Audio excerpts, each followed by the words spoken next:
Welcome to Victory Championship Wrestling Grave Consequences, coming to you from our home in McMecken, West Virginia. I am Jason Heat, alongside, fresh off the boat, Captain Decapitates. As always, it's great to be back here in McMecken. No, I can't say that with a straight face. McMecken, West Virginia. I hate it. I hate West Virginia. I hate this town. But I love this giant of a man. Just to be clear, when Captain D refers to the giant of the man, he is not speaking about Pretty Patrick Hayes, who actually is a very large, intimidating fellow.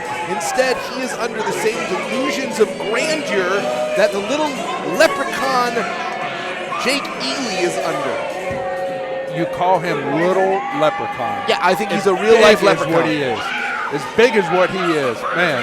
We're starting with tag team action featuring the Deplorables, who we have seen be a thorn in the side of the entire VCW roster since the inception of this company. And speaking of thorns in the sides, that is what Remy LeVay has thought about Izzy Lambert. The show, the event is called Grave Consequences for a reason. We will have a casket match in our main event, Captain. Wow. I don't think I've ever called a casket match before. Existential terror being put inside a casket before your time as Pretty Patrick Hayes and Jake Ely, of all of the Deplorables, probably the two with the least personal relationship. In fact, Patrick Hayes, in the rare moment that he's supposed to be backstage, usually ignores me, he said he basically feels like he's on babysitting duty today. Oh, jeez. I can't. I don't know what to say to that. He ought to be privileged to be in the ring with him. We're about to hear from the pretty one himself. This is Pretty Patrick Hayes.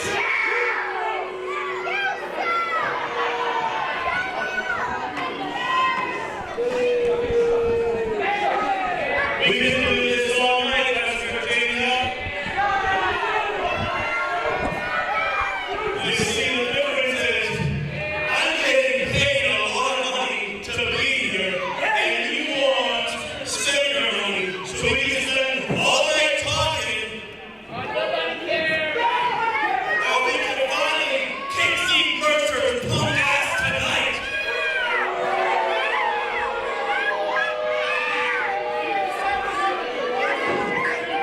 I know a lot of people are wondering about last month and more games.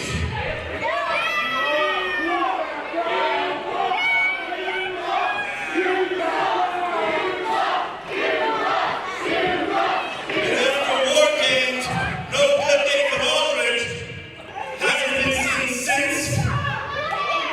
I heard he was tipping towels in West Virginia, got picked up. And let's just say, hopefully he doesn't drop the ball again or drop the soap. I know a bit about my best friend, my life partner, everything in my life. But you know what? The less said about Lord Whitlock. Sorry, man. Let's turn that up. So tonight, I could have chose anybody in the back, but I chose a guy, a boy, who was running as a replacement for me. Well, let's be honest. Victory Championship Wrestling, whatever place Patrick Hayes.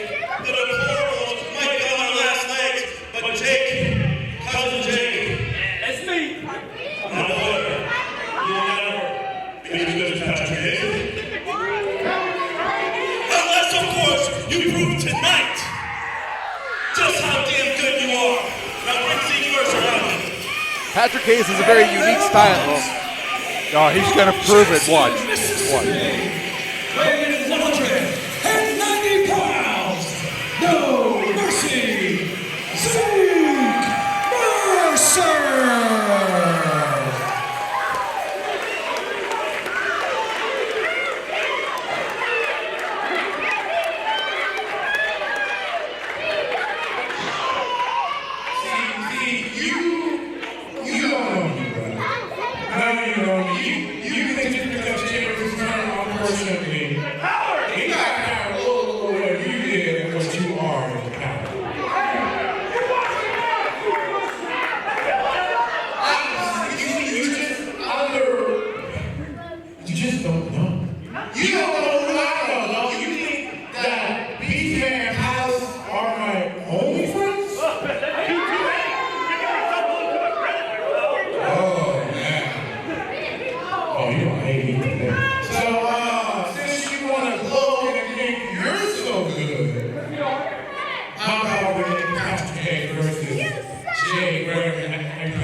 This was originally supposed to be Damian Chambers and Zeke Mercer taking on the Deplorables, but unfortunately Damian Chambers is injured. His hand-picked replacement, apparently, Crash Jackson.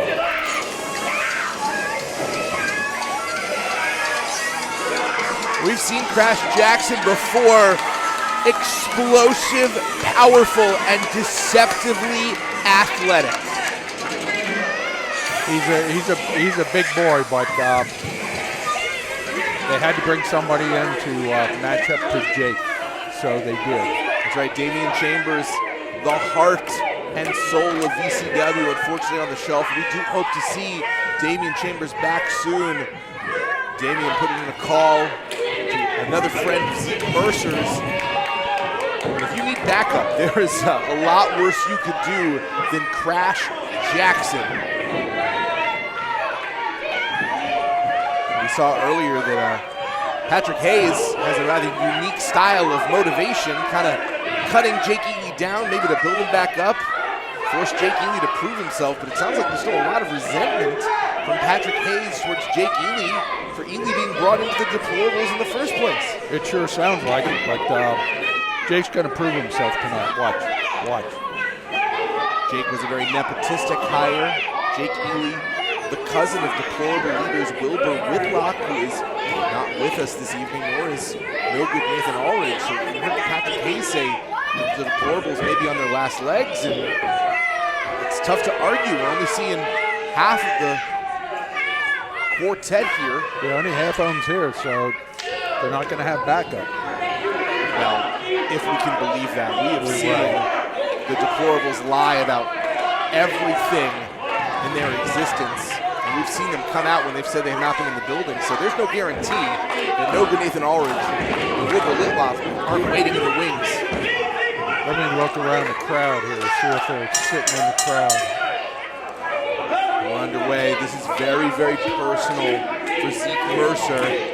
His leg was broken by the Deplorables, and even though the team of Zeke Mercer, Beastman, Andrew Palace, and the surprise, bringing in the big guy. Yes, tagging in Jake Ely. Smart move there. Now Patrick Hayes is very smart, certainly likes to work smart instead of harder, but Damian Chambers was the surprise opponent in that War Games match, the team with Beastman, Zeke Mercer, and Andrew Palace.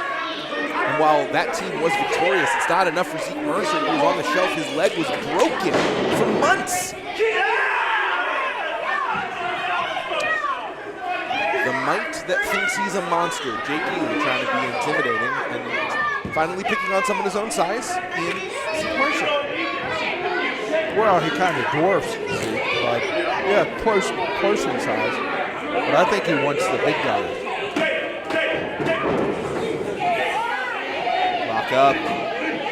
The Thunderbird, Jake Ely, has been very impressive since his debut, but he's going up against one of the core members of the roster in Zeke Mercer, a technical wizard and martial artist.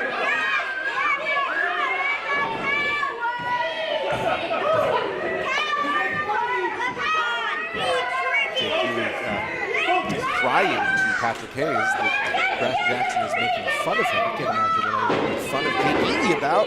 He's just a little leprechaun. Nothing to laugh at. Big leprechaun. Big. Are there big leprechauns? Right there's one. I guess compared to a leprechaun, you're right.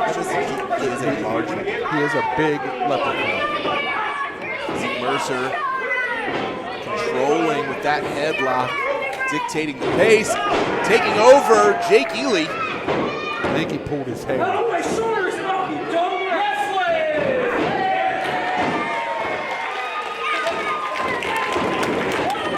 Oh, this one almost over very quickly is Zeke Mercer, and now Zeke being turned on his shoulders.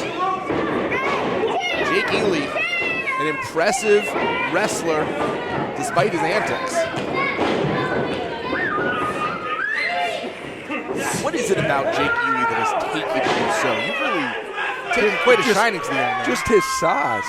How can you not? I mean, a giant of a man. A giant of a man right there. Sitting next to a delusional man. It's tough to tell from this, we're low, it's tough to tell from this angle. You have to be up at the ring, to see how big he really is. Big shoulder slam by the Thunderbird, adopting that totemic pose. Jake Ely so quick and so tenacious. But so is Zeke Mercer. Head scissor takedown followed by that arm drag. Come on, Jake. In a battle of technique, Zeke Mercer is going to come out on top more often than not. It's the somewhat mischievous nature, to be charitable, of Jake Ely that often provides him the advantage. Going for the pinfall is Zeke Mercer. Nope, can only get two. Patrick Hayes has told Jake Ely he has the opportunity to finally impress Patrick Hayes. There is no real personal relationship between Hayes and Ely. Hayes, a longtime friend of Wilbur Whitlock and Nathan Ulrich. Wilbur Whitlock, the uncle of Jake Ely, kind of binds the deplorables together. Going right underneath. Oh. Pulling Zeke Mercer like a ripcord, and now pretty Patrick Hayes ready to come in. Poor Zeke's gonna talk like this now.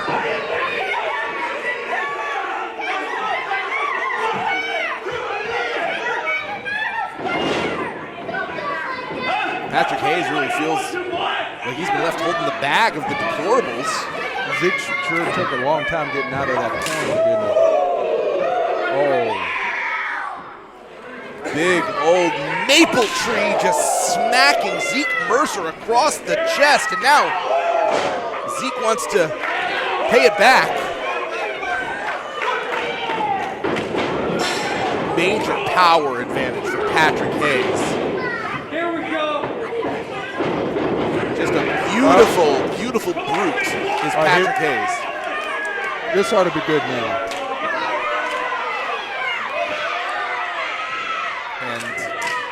No tag.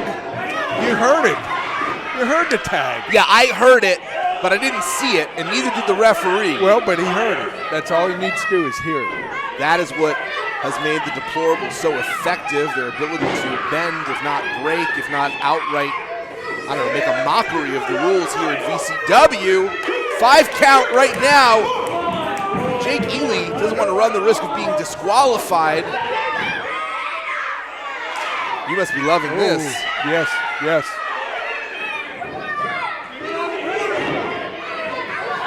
Even at half strength, the deplorables are so effective. They are. As a tag team, can't beat them. Tag team, trios, stables.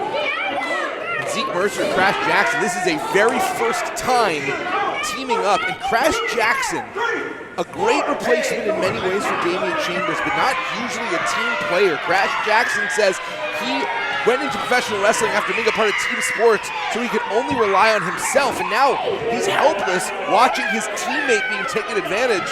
You wonder if Crash was distracting the referee. I don't think that's quite what's happening. He was distracting the referee. I think Jake Ely was doing a fantastic job of distracting the referee. Kitchen sink right to the gut of Zeke Mercer. And Patrick is just mocking Crash Jackson. Yes. I know that for his attitude, I should hate Patrick Hayes, but I just really admire his fashion sense. Oh! Patrick Hayes almost ending this one.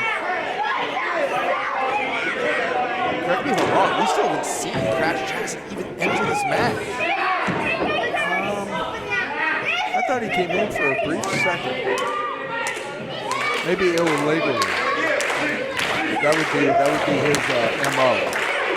Really putting the pressure, doing. Jake Ely is so eager to please. Just desperately wants the approval. You see the height on that kick.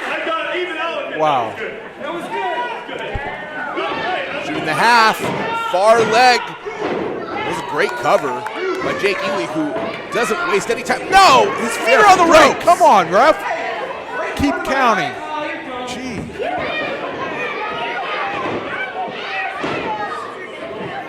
The deplorables have made their name by cheating, by having overwhelming numbers. Remember, they broke Zeke Mercer's leg. That leg still cannot Is that the possibly. leg that's in there? It absolutely is. If the Thunderbird is able to apply a figure four, The ref needs to ask him. He might want to give up. why is Patrick Hayes not tagging in? Well, he knows that Zeke can handle this. Jake Ely doing a great job, but Patrick Hayes still not. Wait, what? What is that? There's Somebody hit the wrong button or something. Well, there's been genuinely a long-standing tradition of a lot of problems between our sound team and the deplorables. Everyone in the back office does not like the deplorables. There's been consistent microphone issues and sound issues, and I don't know that there isn't people back there, now that the deplorables are vulnerable, trying to disrupt them and distract them. I wouldn't put it past. Could have been. Could have been. Some people just, when you're successful, they want to bring you down. Yeah. And when you're a jerk, people want to bring you down too. Hey, as long as you're successful. Crash Jackson is in! Crash Jackson is in! No. And immediately Patrick Hayes out of the fire, into the frying pan for the Thunderbird. Oh, what a wallop. Jake isn't illegal, is he? He absolutely is. He got tossed into that ring like a sacrificial lamb by Patrick Hayes, who now super kick, and Crash Jackson ate it for lunch and asked for seconds. Oh. Jackson dumps the pretty one right on his pretty little head. Honestly, it might only be Patrick Hayes' man bun that protected his head at that point. It could have been the man bun. Very light cushioning.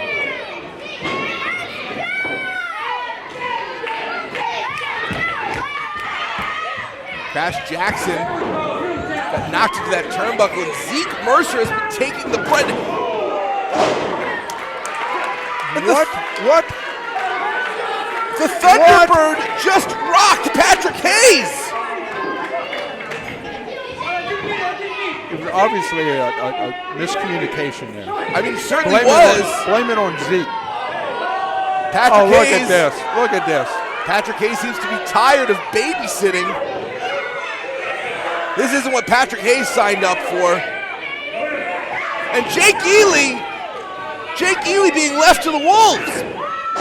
Jake still has a shot here. He still has a shot. Don't give up on Jake. I think it's done. I think whatever shot he had, Crash Jackson just knocked it out of him. I am heartbroken.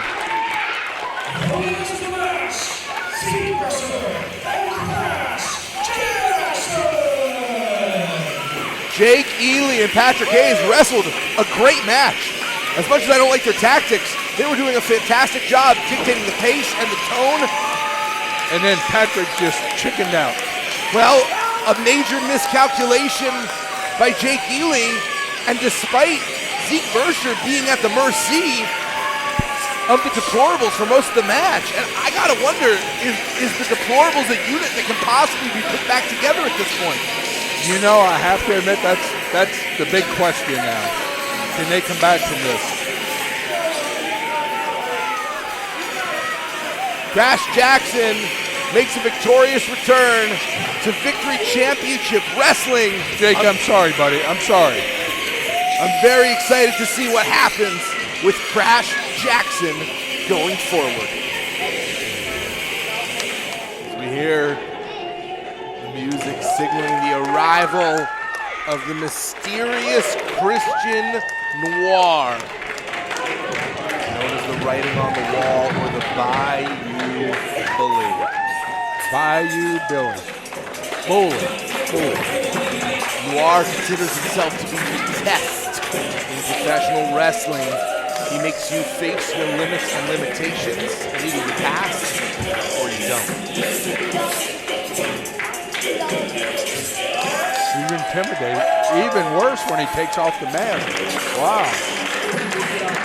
Not a face that I would want to see across the ring from me. Noir, a very dangerous man.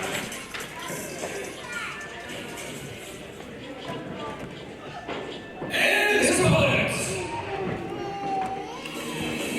representing Mount Cupid, coming to the ring by Cupid. He moves to the 300, big rocks, the hillbilly shooter, Gannon.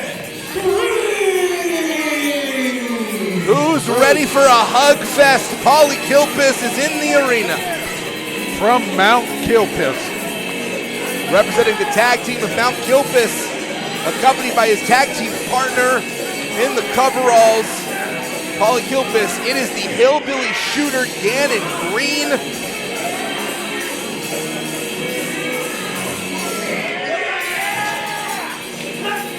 Mount Kilpis, fan favorites here at VCW since our start. All he does is hug people. He does love a good Hugs hug. everybody.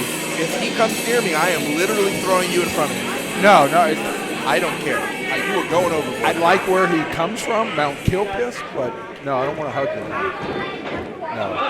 I have often wondered if this is a breach of ethics in terms of hugging the referee, but It looked like the ref kind of liked it. no one A little returns too my much. emails when I ask about them.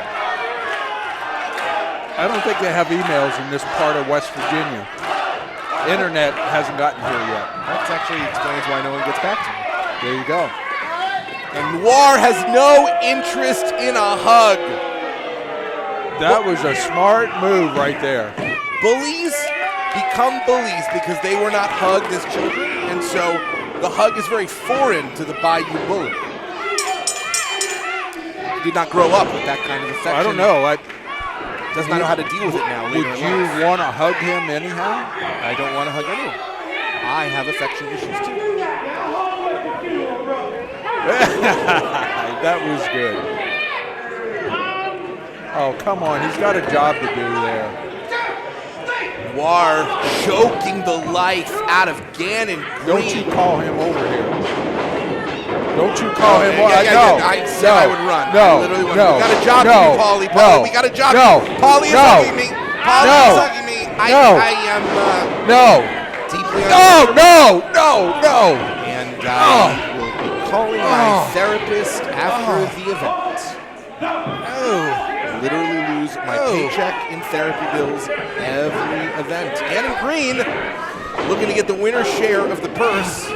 How am I going to get this smell off of me now? Take a shower, man. I'm going to have to ride home with the windows down the whole way. Jeez. Take a shower.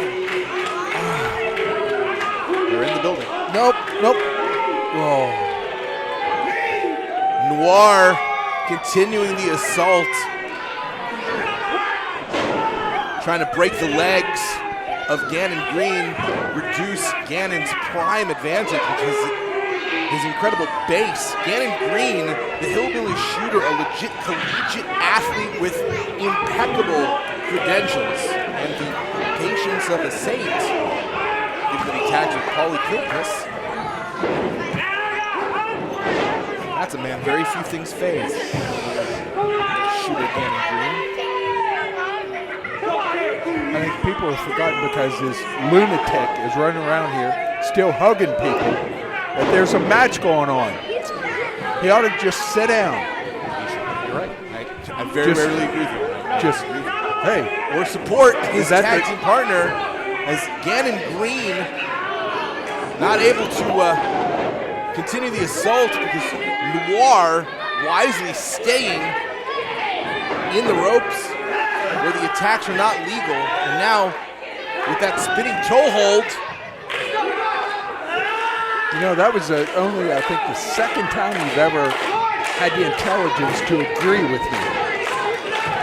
I'm amazed. We do have a future. Gannon Green was trying to reach for the ropes, wasn't able to do so. Very wisely switched tactics and was able to force the break and create some separation, but Noir using that head for more than intimidation, straight up offensive power in the skull of Noir. Noir seems to share your opinions of West Virginia.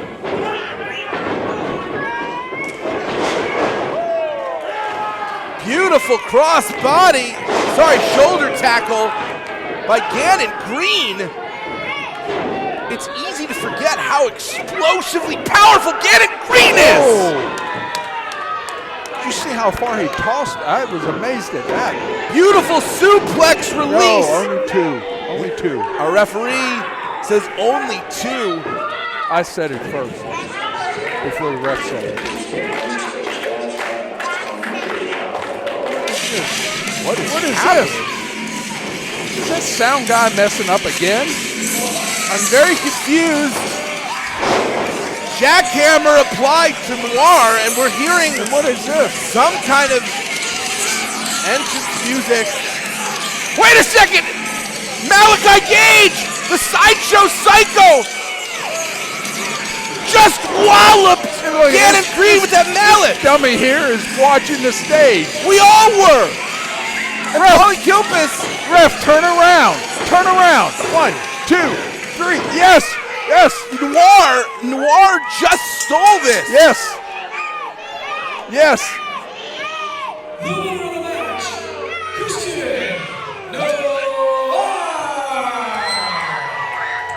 Oh, now Kilpis wants to get involved here after he should have been watching his guy's back, and that wouldn't have happened. I'm very surprised at this turn of events. Malachi Gage, the last time we saw Malachi Gage, it was opposite Noir in a match against each other. I have no idea what these two are doing together, but they are that's going to be a wild tag team. Frightening duo. There we go. This is a very unsettling duo that has the potential to really change the landscape here. And I'm going to try and get a word with Mount Kilpis. You just want a hug. Go up there and get another hug from him. It's smelly. I don't want a hug. Oh, I can still smell that hug. I can still smell that hug. Where'd that come from? Jason Heat here, Mount Kilpis. It has been a very rough year for you both. What just happened with Malachi Gage and Noir, but I have to talk to you about Saturday Night Special. Marcus Twist, DD Vice, they have been plaguing you both. They have done unspeakable things to both. Awesome. They cost you an opportunity to make it against each other. Paulie, again, I'm sorry that you're so hurt, but if you could, what are you guys going to do about Saturday Night Special? I really don't know what to tell you about Saturday Night Special. Here's a couple things. They have my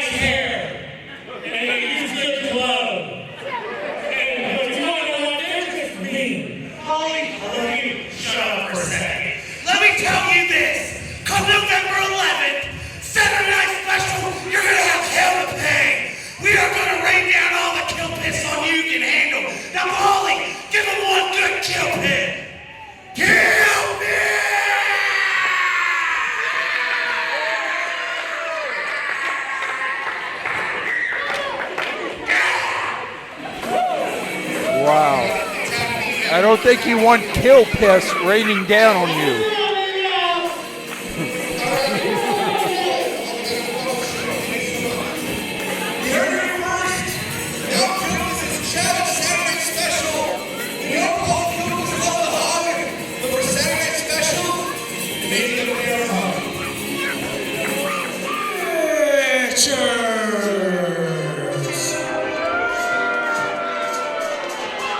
Progressive Liberal Daniel Richards making his Victory Championship Wrestling debut.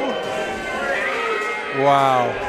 Decked out in a t-shirt with the 46th President of the United States, Joseph R. Biden. Wow. To wear that shirt in West Virginia. Making a statement for sure. He is. Not necessarily one I disagree with.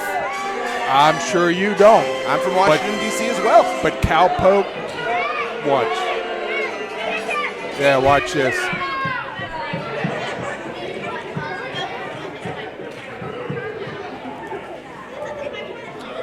Daniel Richards says he's here to educate and elucidate the people of West Virginia. Oh, and we're about to hear. Cut the music! My name is the Progressive Liberal, Daniel Richards. Wow, that And I've went over. come here to McMacken, West Lockout, Virginia, Blue. It's McMacken. I travel here on a blue wave, and you know who's riding shotgun with me? That's right, I'm riding with my man, Joseph R. Biden. With his name on his butt. The greatest president of our lifetime. And let's not forget my boo, Kamala Harris. Now, before I came here, I did a little research on old Marshall County. And despite the fact that we're closer to a blue state than I like to think, I helped turn blue, by the way, in Pennsylvania. Despite proximity to Pennsylvania, this county was 71% in favor of an orange-faced liar, Donald J. Trump.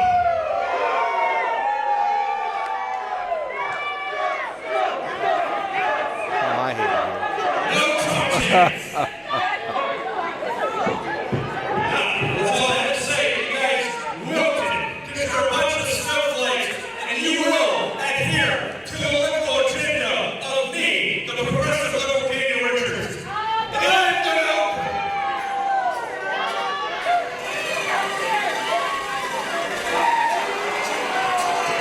Okay.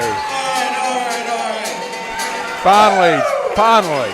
Back in West Virginia. First things first, let me get one big O. Yeah!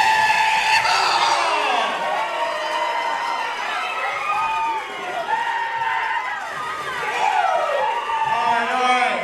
Daniel Richards, you're using a lot of big words that a cowpoke doesn't really understand. But what I do understand is this.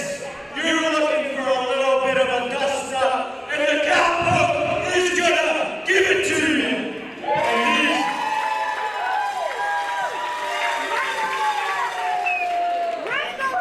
And that's right, then me and the cowpoke posse here in McMacken, West Virginia, are gonna hit the dusty trail. Yeah!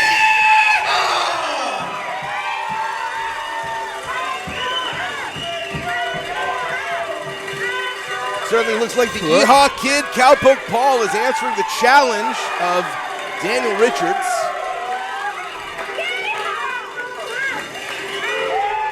For me, Daniel Richards, a great example of the paradox of maybe appreciating someone's politics but hating the person.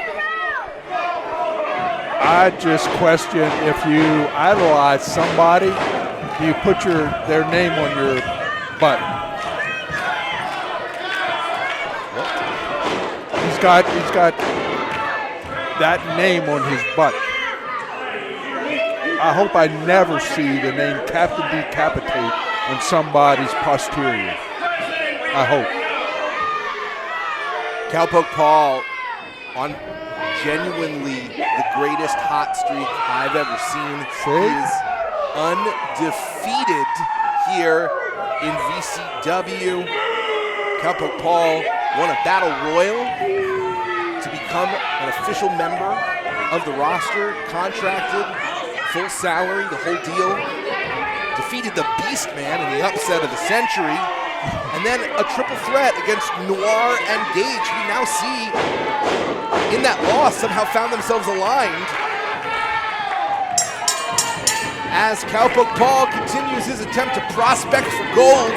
He has qualified for the VCW Heavyweight Championship Tournament, which will begin very shortly. We've got several more qualifying matches today.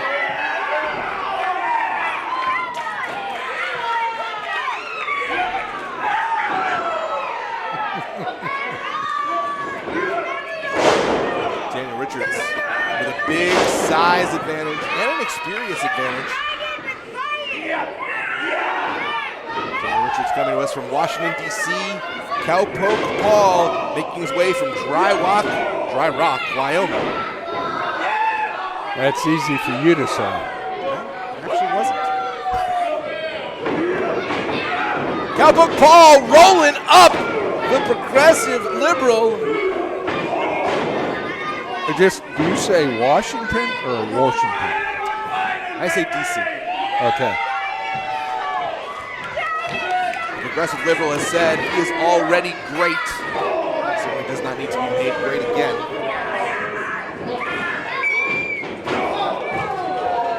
He is looking to give Cowpoke Paul a far left hook. Is that what he calls his finishing move? That is what he says he wins matches and elections with. The far left hook. Wow. Wow.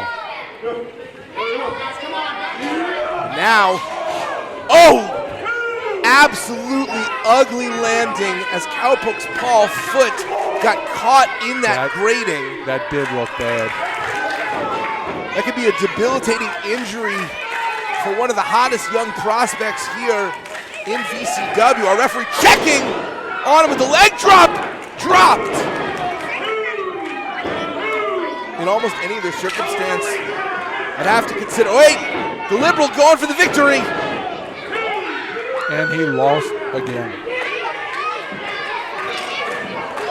Under almost any other circumstance, I'd have to consider Cowpoke Paul to be the underdog. Height, experience, strength, but Cowpoke Paul is undefeated. Undefeated, that's right.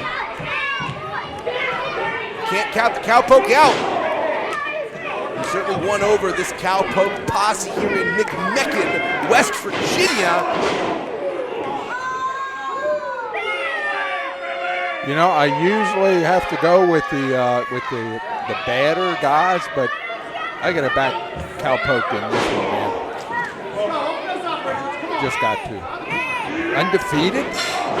Undefeated. Wow.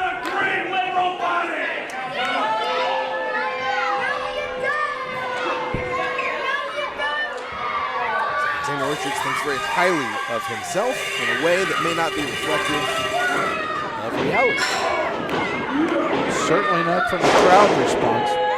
Powerful side slam, though, delivered to the Cowpoke as Daniel Richards has been taking it to Paul in a way that we've rarely seen. I may not agree with the delivery of Daniel Richards' message, but he's certainly making a statement here in McMecken. His covers have been a little sloppy, too.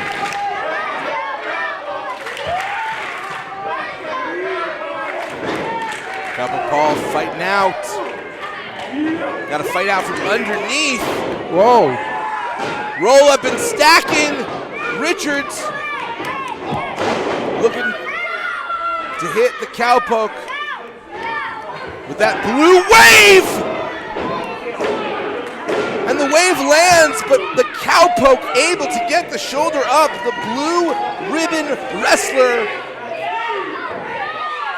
going up against the Blue State wrestler.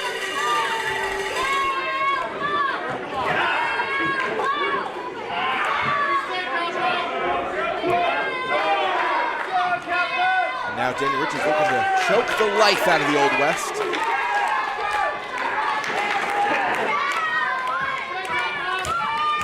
Come on, ref. That looks like a choke there, you know? Our official is he even checking? He is. Our official is in fantastic position to make sure that this is a legal choke. And Daniel Richards, the progressive liberal, maybe not the best representative of the liberal movement, one would say. I would say that. Yeah, I think we can all agree. Good. This is not. We agree on that. Putting the best foot forward of the liberal agenda. Cowpoke Paul looking to knock Richards off his feet. Showcasing that never say die attitude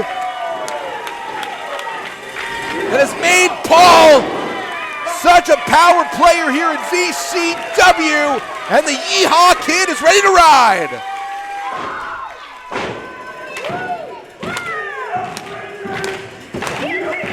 Saddle up! Stunner, no! Richards blocked.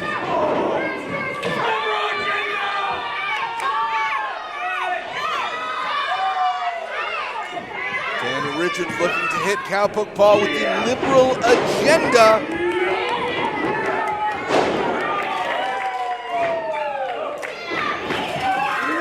Cowpoke Paul was able to break that code. Still undefeated. Still undefeated.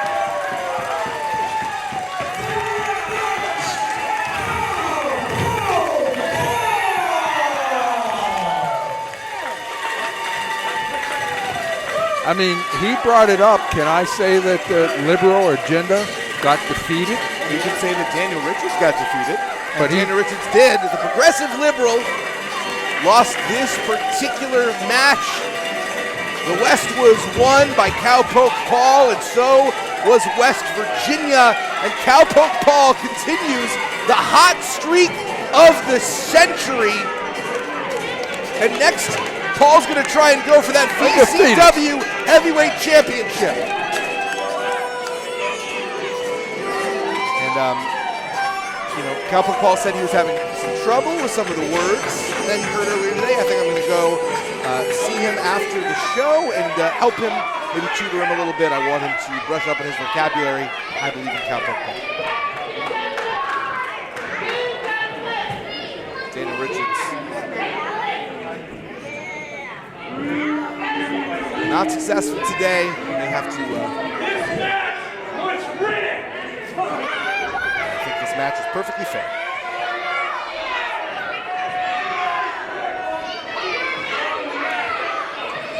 As we have learned in the political arena, no one likes a sore loser.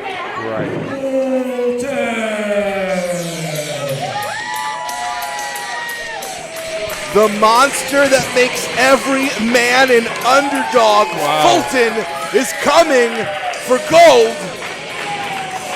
You know, when he first came out, I thought Jake Eli was in another match. Jake Ely. I thought he was in another match. It looked like him. This match, another qualifying match to get into the tournament for the VCW Heavyweight Championship. The odds-on favorite, sight unseen, has to be Fulton. Look at this man. How could you not? Yeah, I met him before the show, and he's a big guy. It comes to you from Backstreet USA, putting in at a time of fun, no shame, Jimmy Shane. One of the most popular athletes in all of VCW, facing, without a doubt, his toughest test in Fulton. This is going to be a good match. This is going to be a good one. What do they say? A slobber knocker. Jimmy Shane coming off a huge win, finally putting his rivalry with Matthew Taylor to bed. And now Jimmy Shane is looking to try and join the elite competitors that are already part of the field vying for the very first VCW Heavyweight Champion.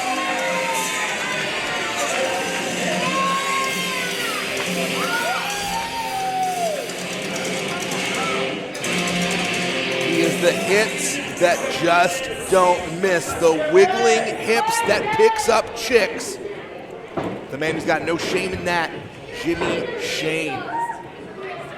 We're going to see if Monster Fulton, the main event monster, can continue his streak. The last time we saw Fulton, he put Super Oprah on the shelf, and we have not seen Super Oprah since. We haven't heard anything from him. Super Oprah is still injured. Wow. Jimmy Shane will have to be careful that he doesn't end up a casualty to the Madman. As crazy as it sounds for someone with this much size and this much presence, the Monster is tired of being overlooked. Madman Fulton wants to establish himself as the top guy in every territory. He certainly has the ability. Needs to not let the crowd get to him, it looks like. Concentrate on what's going on inside the ropes. We will see 3 more men enter the field of the tournament to crown the very first VCW Heavyweight Champion. You already know Cowpoke Paul, No Good Nathan Aldridge, and Damian Chambers, if he is still healthy, if he recovers in time to compete. The 3 of them are part of the field, and now either Jimmy Shane or Fulton will join that trio.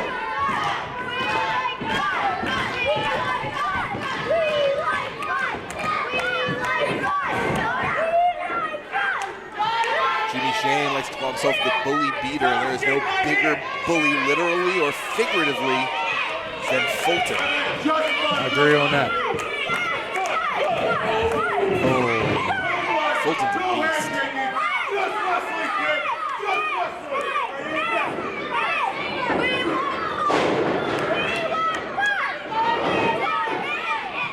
Jimmy Shane, unexpectedly explosive as an athlete, but maybe no one on the roster is more finely conditioned than Fulton.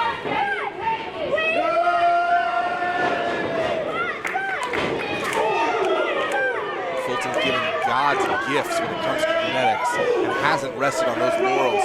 Fulton trains every single day. You can see that. All you have to do is look at him, you know that. Wow. Jimmy Shane so athletic though. And I don't think Fulton eats at McDonald's too often. Even the drive-thru. I don't think he goes through the drive-thru either.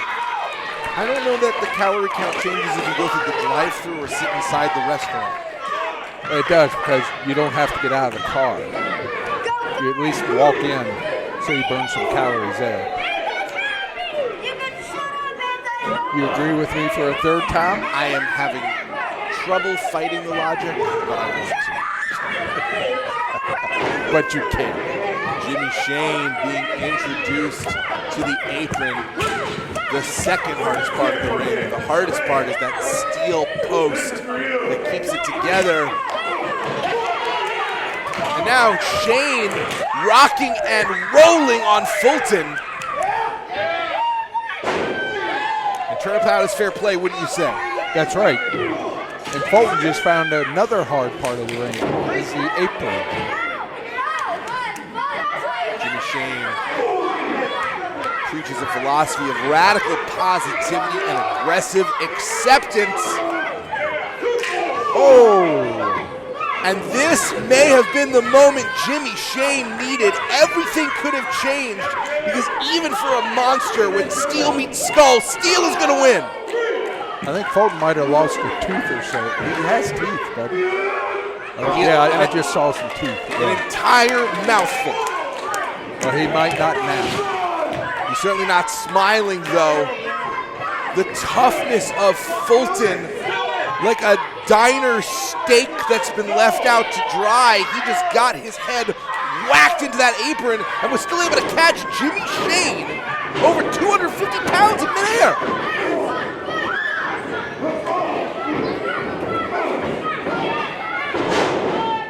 Boy, it doesn't seem like anything slows him down.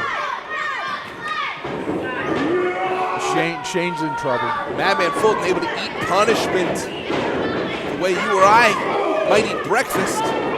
At McDonald's. With gusto. From the drive-thru.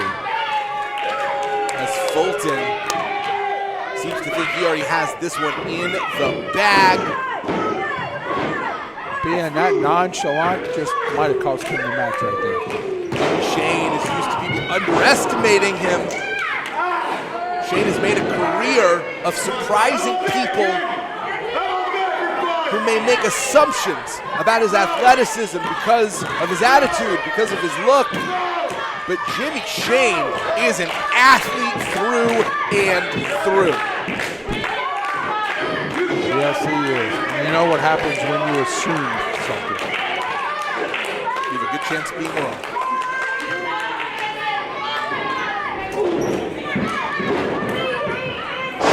Family-friendly show. Madman Fulton looking to put Shane away. You did dodge that one good. I'll give you that. Fulton said he's going to build the wall higher, make himself even bigger. No one is going to be able to ignore the main event monster. And until he's in the main event, Fulton is going to be on a path of destruction that Jimmy Shane happens to be in the way. You know the best way to be in the main event? Win, win, win, win. And particularly win a championship. True. Heavyweight championship. I don't see how he's been unnoticed by people all this time. He just walks into the arena and you notice him. Fulton feels in the world of professional wrestling he has still not gotten the respect he deserves. To be honest, this man could be main eventing all around the country. The fact that he hasn't been, I think Fulton's got a point. Look how good Fulton is.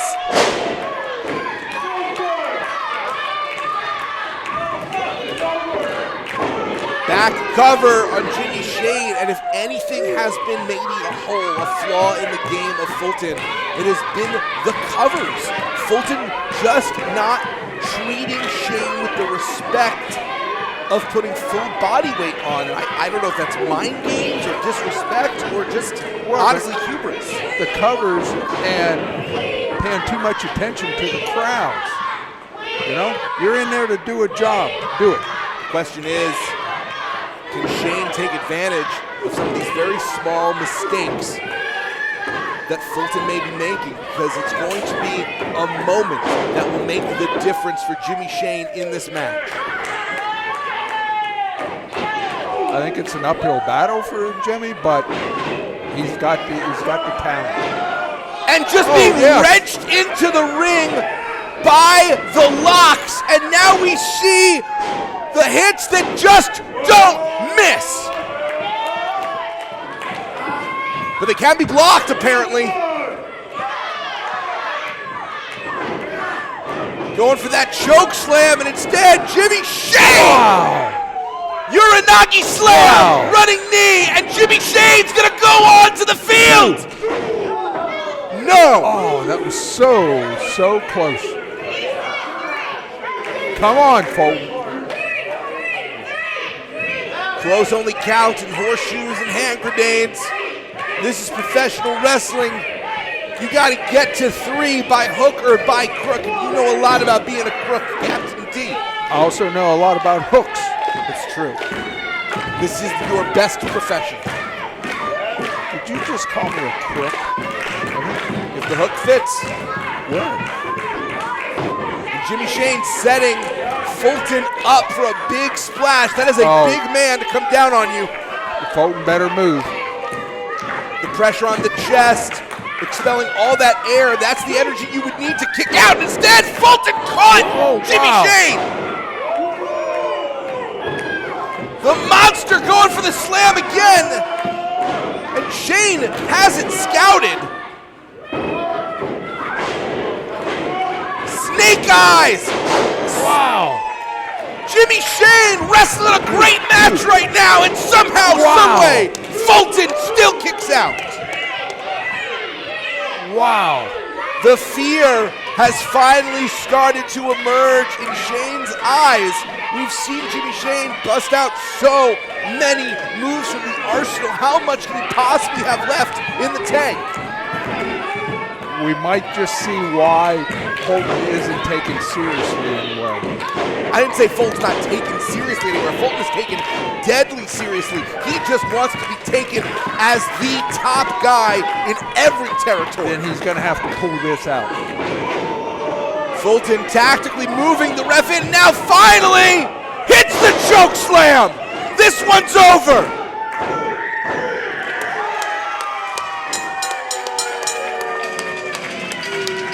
Okay, he won.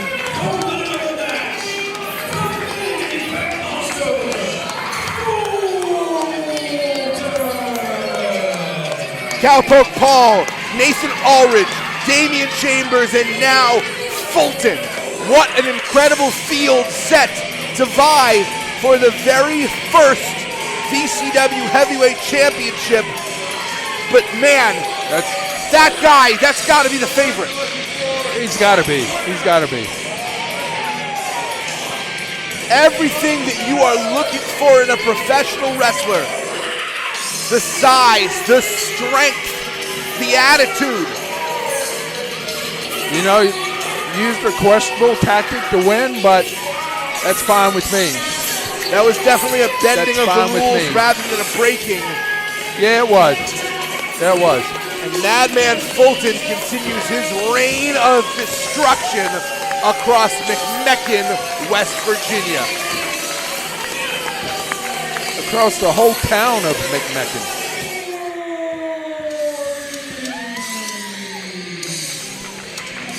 A member of the culmination. We've seen Gory before, but it's never a less disturbing sight. No, he's scary. The New Age plague is looking to infect pro wrestling. And it's terrifying to imagine what he could do as VCW heavyweight champion. It would change the whole outlook. An absolute nightmare. Being accompanied to the ring by Sleazy E. He comes from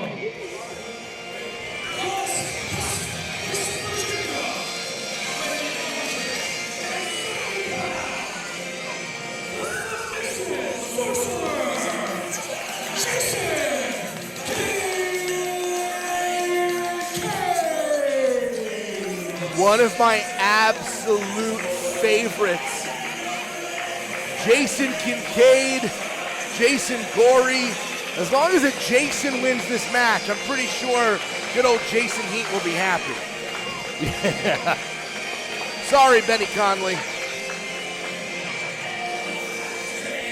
Riding the back of the motorized chair of Sleazy E, his manager, Jason Kincaid, the anarcho mystic, the submission sorcerer, maybe the most creative wrestler in the world, and I don't say that hyperbolically. That was a creative entrance. I have to give him that. Jason Kincaid treats limbs like pretzels. He twists them and turns them. And these two, Gory and Kincaid, have tremendous history together. That would be a heck of a match right there, what's in the ring right now.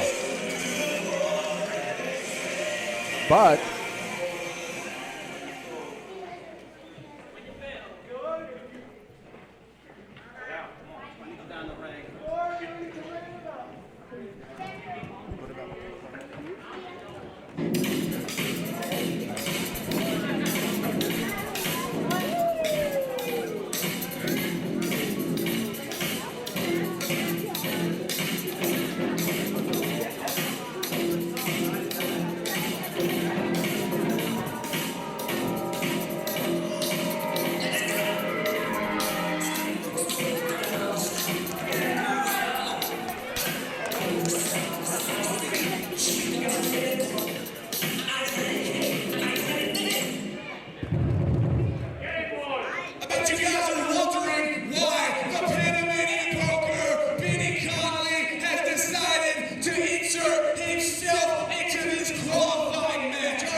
don't speak poker. I was wondering what he said.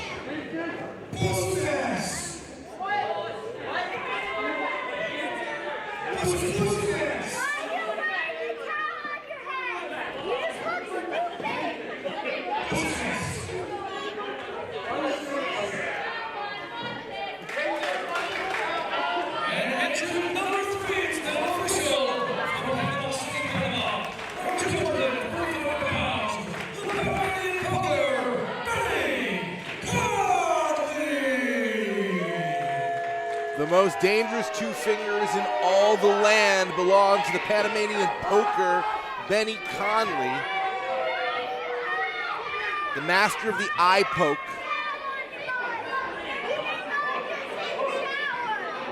So he just inserted himself into this match. That's correct. Well, it's not quite accurate. His claim that Beastman was scared to face him is woefully untrue. I don't think Beastman is afraid of anything, sometimes to his own detriment. The reality is that very unfortunately Beastman was not cleared medically to compete today, and so instead of an opportunity at the CCW Championship held by Beastman, Benny Conley now has an opportunity to qualify for the VCW Heavyweight Championship. Go ahead and clear that up. I wasn't sure what was going on here. A lot of dynamics in this match. Last time we saw Benny Conley, he was going up against Jason Kincaid. Conley lost to Kincaid. Kincaid almost a mentor to Conley. Oh wait, and Conley looking to avenge that loss right now, and Jason Gory looking to take advantage. This one's going to be fast and furious. These three, some of the finest professional wrestlers in this region. And Benny Conley, also known for having a hirsute possibly in addition to his eye poke skills. Stay out of my bush nest! Put my foot down, bro! Impasse. You're too close to my bush nest! Jason Kincaid trying to solve this problem. Unsurprising that Kincaid would be the coolest head of these three. The veteran Jason Kincaid world traveled, and there we see the Panamanian poker taking advantage. Strategy and triple threat, very smart by Benny Conley. Want to incapacitate one opponent in the ring and one outside the ring in order to take advantage. Benny Conley falling prey to that submission sorcery of Jason Kincaid, but no, Benny Conley's got the cloverleaf applied. Jason Kincaid floats into that armbar, and now Gory, like a bird of prey, a carrion creature waiting to strike when the opportunity presents itself. Well, I tell you, a three-way is tough to follow at times. For the announce team and the competitors, you have to have your head on a swivel. This is first fall to a finish, pinfall or submission. And this match could end right now while Benny Conley is watching.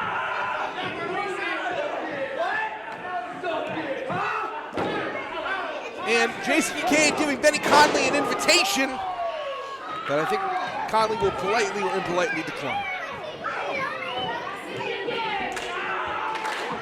We are less than 3 or 4 minutes into this match. We've already seen, 7, 8 different submissions by Jason Kincaid. Now a double submission applied. Wow. Kincaid could beat both men at the same time. Does that mean he gets 2 spots in the championship? Only 1 spot on the line, and Jason Gory wants none of this.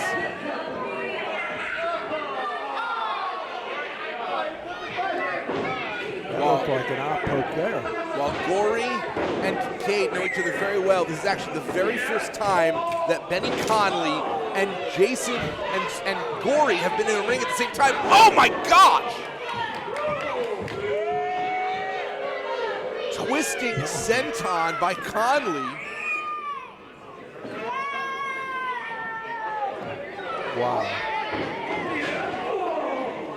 The iris irritant, the cornea kryptonite, no eye left unpoked, Benny Conley.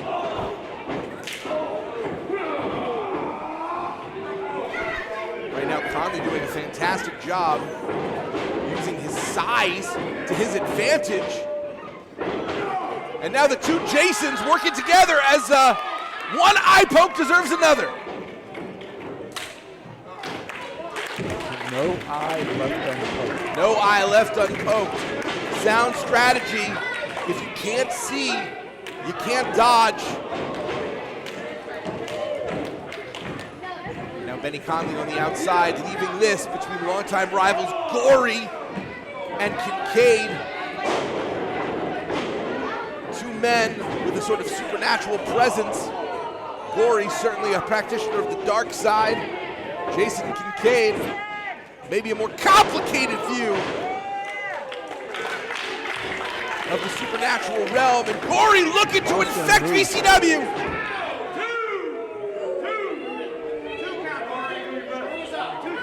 Benny probably should have got in and tried to break that up. That could have been the end of the match right there. Benny Conley baiting Gory to come to the outside, introducing Gory to the apron, but taking maybe a moment too long, and instead the eye poke hits. He went for two and it was good.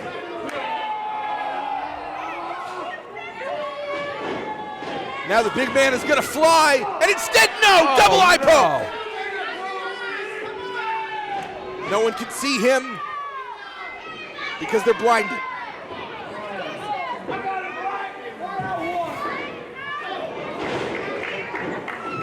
Jason Kincaid showing why he is considered to be an innovator of so much offense. Almost knocked him halfway up the ramp. Jeez. The Anar Kitty is scratching at the competition right now. Absolutely gifted in the squared circle is Jason Kincaid, and now maybe getting a little bit of coaching from Sleazy E. Sleazy E.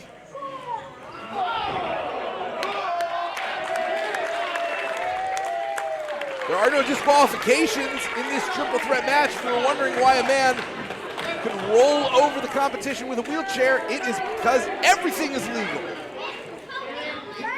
Never seen that before. Hey, Jason Kincaid, creative offense.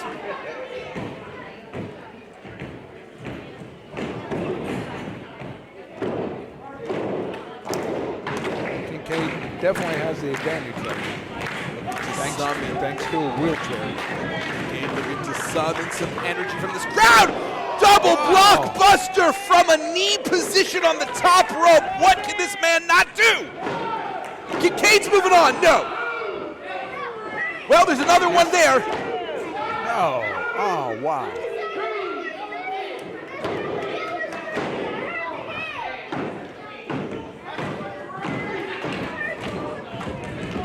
I'm a noted hypochondriac, I'm going to admit that. So the New Age plague absolutely terrifies me. I want that man nowhere near the VCW Heavyweight Championship. Now, double armbar, and now going for a combination crossface is Jason Kincaid. It does seem like Kincaid's goal is to try and beat both men at once. That would be impressive. Talk about the first time, and now everyone appears to be pinned.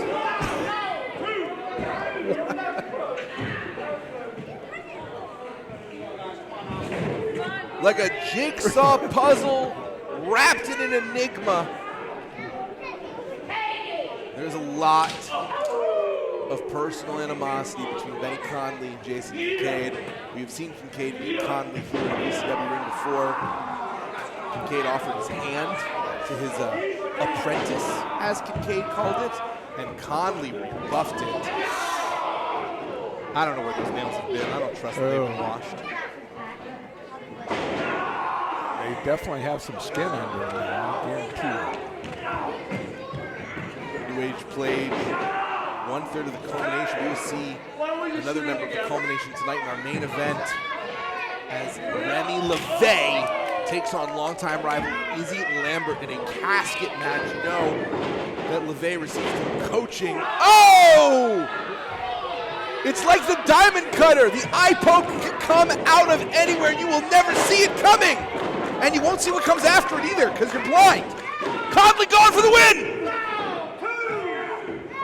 And Conley again trying to take advantage.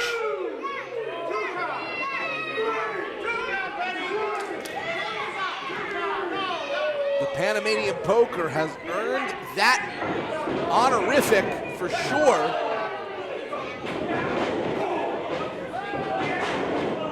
And Gory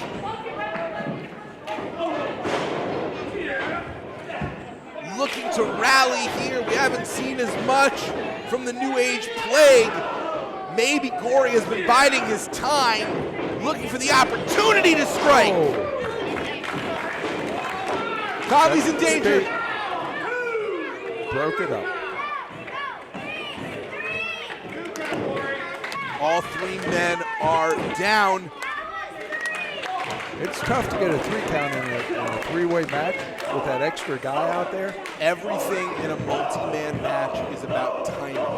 It's about timing and awareness. You have to have an opportunity where not only do you have someone down for a pin, but your third opponent is completely out of commission.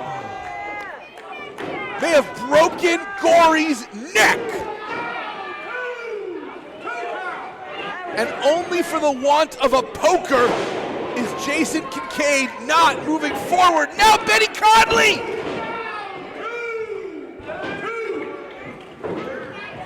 Broken up. As long as all three men are in the ring, this match will not end. Someone's got to get turfed. Someone's got to create some space and build themselves an opportunity. Jason Gory may have been trying to eat more than his stomach can hold right there by lifting up Benny Conley. Almost twice the mass. Code Red! Wow. Into the crucifix! And somehow, some way, Jason Kincaid is maintaining a grip and has Gory in the choke! This could be his opportunity. It's Jason on Jason violence!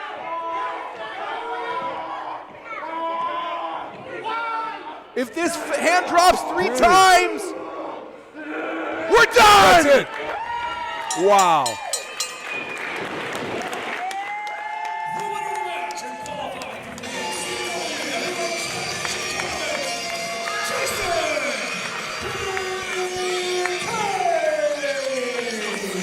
The submission sorcerer worked his wizardry, and now Jason Kincaid joins Fulton in the field of fighters that will compete in the heavyweight championship tournament between Fulton and Kincaid. This tournament just leveled up. Those are 2 of the most experienced fighters we have. Oh, it's going to be a hell of a match.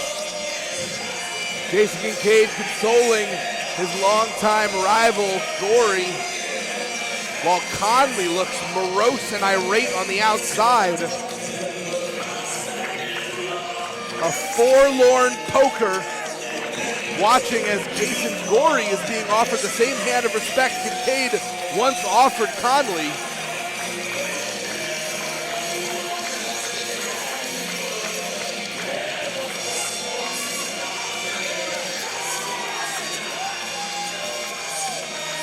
Will Gory accept the offer? You hear Conley screaming from the outside, urging desperately for Gory to reject Kincaid, which Gory does. Respect is a bridge too far for the New Age Plague to cross. Wild ending to that match. And Jason Kincaid is moving into the tournament. We will find out who is going to be the very first Victory Championship Wrestling champion in December.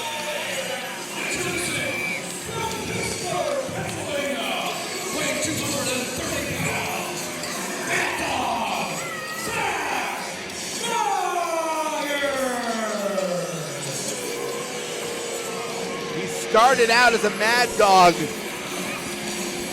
but Zach Myers has gone absolutely rabid recently with this big man extravaganza and the motto that nobody is too big for me. This open challenge has seen Zach Myers beat Billy Knox, Ryder Reed, Paulie Kilpis, and the Brohemoth already.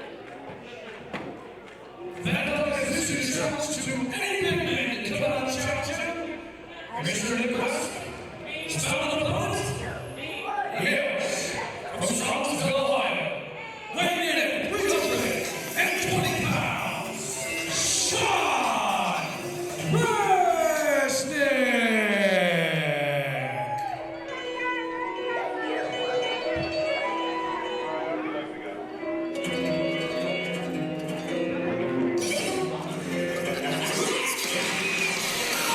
Not what you'd expect, Sean Resnick.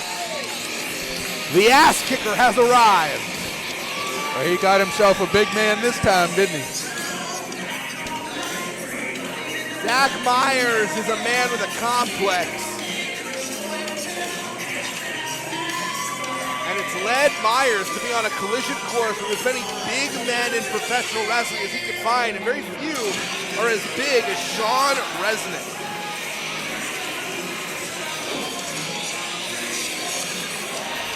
I don't know how familiar you are with Resnick, Captain Decapitate, but this is actually a very personal contest. Resnick considers himself to be a friend of Zach Myers, but also a friend of the Beastman. Zach Myers has called out Beastman and was basically laughed off by the Stone Age Savage. And at This Means War, our last event backstage, after Beastman went through a hellacious War Games, Zach Myers laid out Beastman with that chain Myers brings to the ring. So this is personal now. Deeply personal. Resnick wants to talk some sense into Zach Myers. I asked Resnick why he was accepting this challenge. Resnick said, a mad dog needs to be tamed. He's a big enough guy to do it. We saw earlier Benny Conley was inserted into the heavyweight championship qualifier with Gory and Jason Kincaid because Beastman got medically cleared to compete. We don't know. This is pure suspect. This is pure guesswork. I wonder if that's lingering effects from the attack of Zach Myers that has led to Beastman still being out of action. I would say it is. That's a pity. You know, Beastman is part of the show here. Sean Resnick has the reputation of being one of the hardest hitters in the sport. Let's see if Zach Myers is bitten off Myers' chew. I suppose a mad dog doesn't really think about the size of the dog. He's fighting, he just goes for it. That took it. Come on, action in the ring. Resnick told me today in an interview, became a wrestler to be able to express all of the anger that he feels so that he can sort of function as a relatively nice guy in society. He holds all that anger in and then unleashes it in the ring. And now, Mad Dog Myers, the full recipient of all that hate. That's smart on his part. If that anger was unleashed on society, wow. A lot of anger builds up in the day. You're behind someone who doesn't know how to use an ATM. Turn signals. Somebody cuts you off in traffic. Myers takes their time in the drive-through at McDonald's. Yeah, imagine if instead of letting that out, you just let it build and build and build and then unleash it in the ring. That's Resnick. And Myers, with that lateral press, looking to put Resnick away. Cannot count Myers out. Since he started the big man extravaganza, he has been on an absolute tear, has Myers. You know, maybe I should become a professional wrestler, because when something like that happens to me, I just go, hey, and it would save all that, you know? I would love to see you take on Mad Dog Myers. I think you should 100% join the Invitational Challenge as the Bulldog takes Resnick out. Myers almost went and had his 5th win in the big man extravaganza. You know, that's not out of the question. I have had a professional match now. About 3 weeks ago. Just grinding into the bare skull of Sean Resnick is Mad Dog Myers. And that sounds silly, but without having that hair, which does form a protective surface, I'm being very serious. That is knuckle on bone at that point. Well, it could be. We don't know when he shaved his head. If it's been a day or so, it could be hard on his knuckles. It hurts. And now Resnick looking to put Mad Dog away. The shame and embarrassment that Mad Dog Myers would feel losing his own big man extravaganza. The pride that's on the line every time he calls out one of these very big men.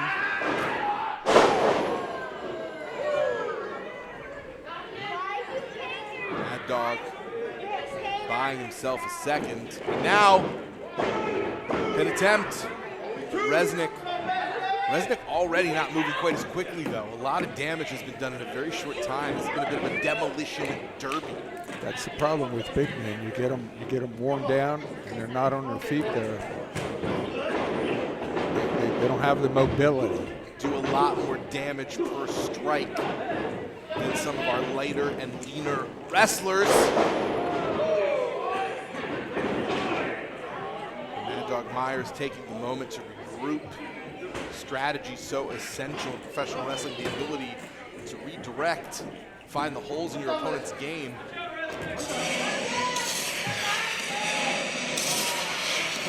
I recognize this.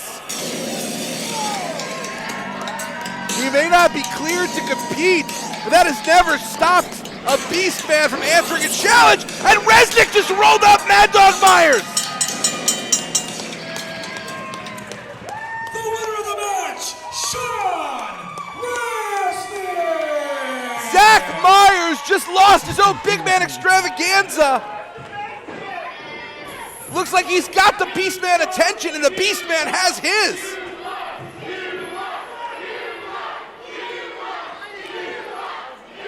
Two big buds and Zach Myers and Beastman coming.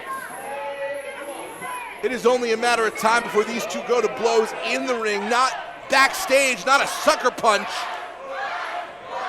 I didn't think he was cleared.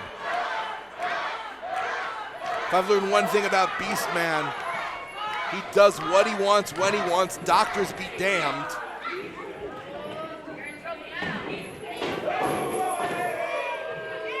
And if you had the opportunity to take out the man that took you out, put you in the hospital, cost you an opportunity at a payday, wouldn't you take it?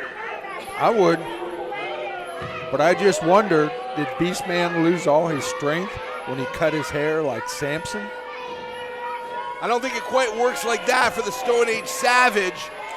Though Beastman may be being goaded into a competition, he cannot win at this point. This man was literally in the hospital yesterday for over 8 hours. Everyone here knows how important Beastman is to Victory Championship Wrestling, and our security team, our officials, will not allow him to put himself in danger as Commissioner Nicholas West personally interfering.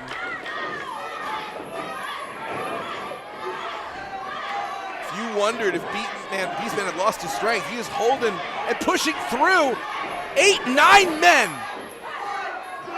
Almost had him.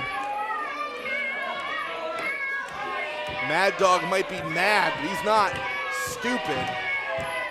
Mad Dog wants Beast Man from behind, somewhere where he can get an advantage, because there is no bigger man than the Beast Man. He's about the biggest. And when Beast Man and Mad Dog Myers go at each other, it's not going to be an extravaganza. Mark my words, Captain D, it's going to be a slaughter. At 76 pounds, brutal Tommy Irish, the main man, Gino DiCapo, the Wise Guys. This match has been building for a long time between two of the top tag teams in VCW. The Wise Guys, consisting of Tommy Irish and Gino DiCapo, accompanied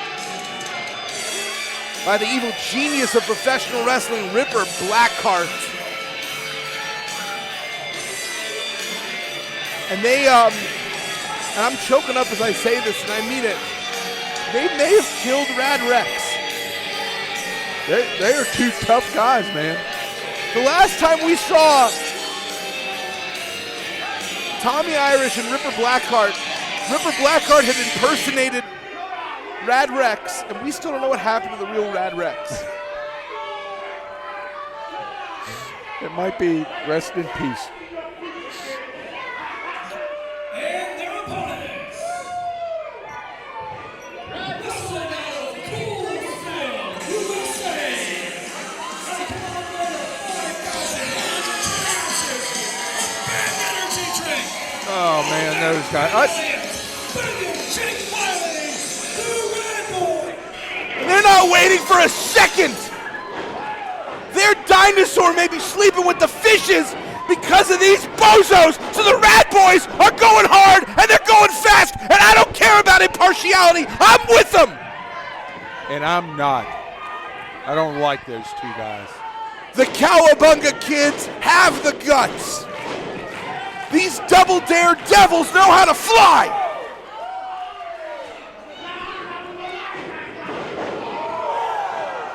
And all that, Braden Elliott with the strike on the Wise Guys. This is a 2 out of 3 falls match. There will be a definitive winner in this contest. No flukes. We got the bells ready to ring.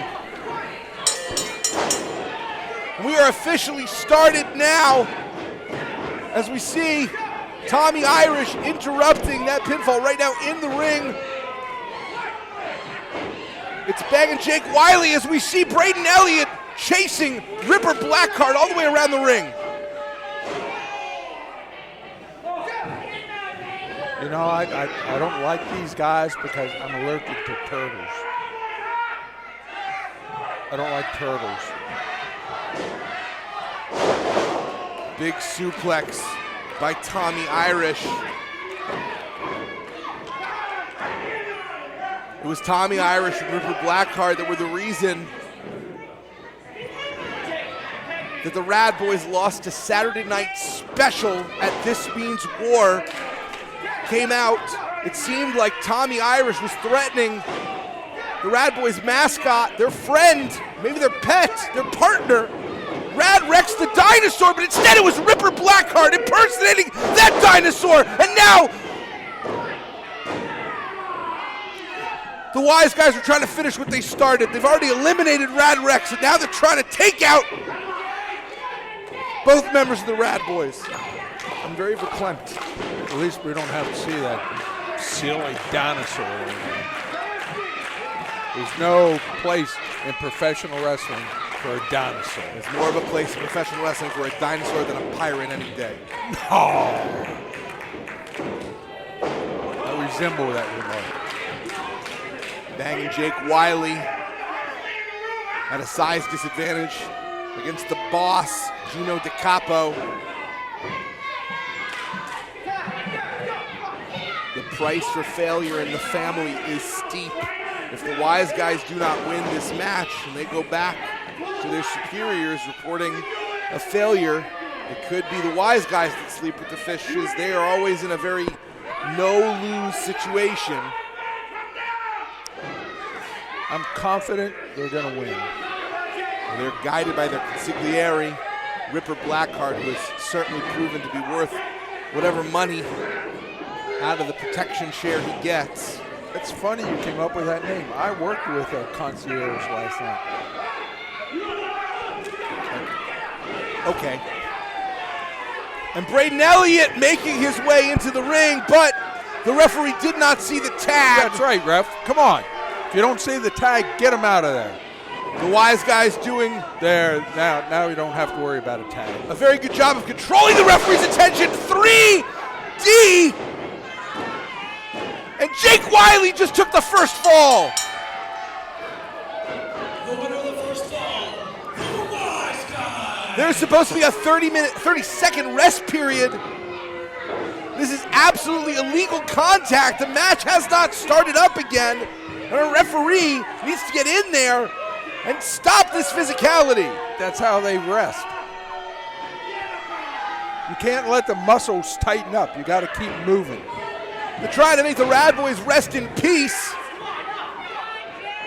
An appropriate wish for an event entitled Grave Consequences. And now the Rad Boys are absolutely, they're forced to play a lot of defense.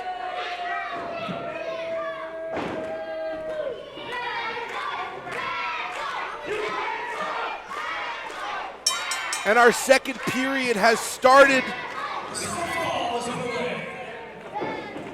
That rest period wasn't much of a rest for the Rad Boys.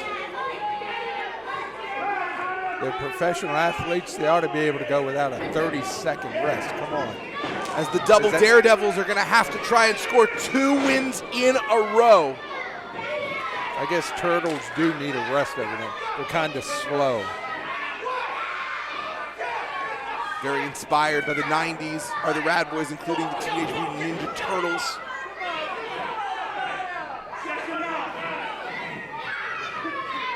Like I said, I don't like turtles. I was bit by a snapping turtle when I was a kid. My parents bought it for me as a pet, and it bit me. So I don't like turtles. Big fan of turtles.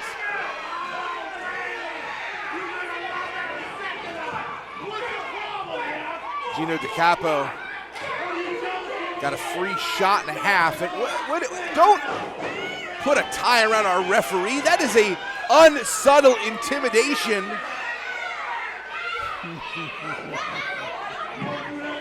Maybe he got the hint.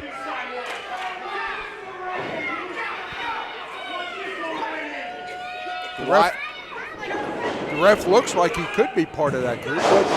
The goatee and the hair. Big senton. This combination of offense is doing super well for the Wise Guys.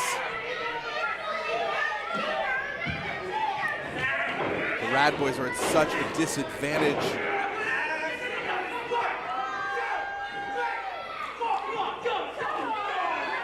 And a consistent story of this match so far has been the Wise Guys able to use the weight to their advantage, constantly crushing the hopes and dreams of the Rad Boys. Rad Boys are up against the wall here. They got to win 2 in a row.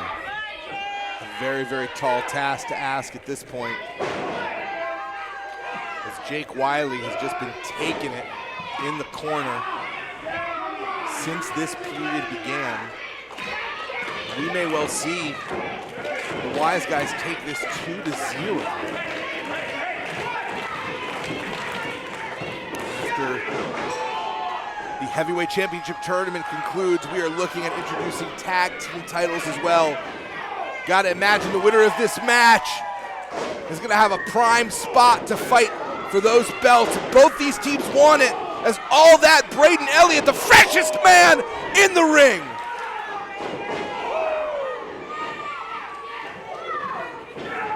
Absolutely radical offense. Right on the chin. certainly has got the guts. Does all that, Braden Elliott.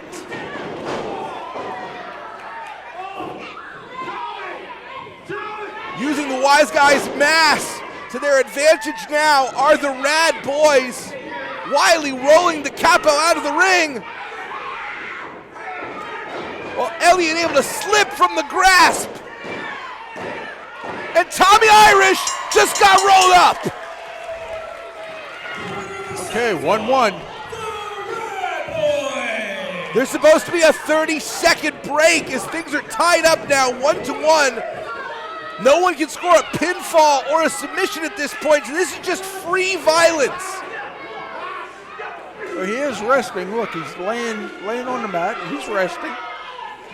And Ripper Blackheart is doing a tap dance all over Jake Wiley on the outside. I can't see him. I think he was just on a jig or something when he was walking around there. I don't think there was anybody on the ground there. We're 1-1. The third fall is going to start any second. This is for the love and memory of a dinosaur I grew to have great personal respect and admiration for. You would. And this third fall is underway. This is for Rad Rex. This is for my friend. You have any tissues around here?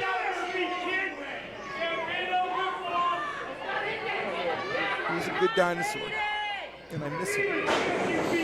And I want to see these Wise Guys get what's coming to them. And is that going to bring him back? I don't think so. Good. But a measure of justice could be at hand. We want to show that crime does not pay. I mean, quite literally, it does pay, and I can't officially say that the Wise Guys are criminals because I do not want to be in their sight. No, so it's already on Allegedly. the broadcast. No, allegedly. You're done now. If I've learned anything from wrestling, if you say allegedly, you're okay. But you said it earlier, Allegedly. and it's going to be there. The Wise Guys now with the double team, and Jake Wiley, a hair just barely there, and now it's 2-on-1. Discus lariat. Just about took his head off. They may be despicable, but the Wise Guys have never looked better. They are so in sync. They're so in tandem, and their offense has been so on point.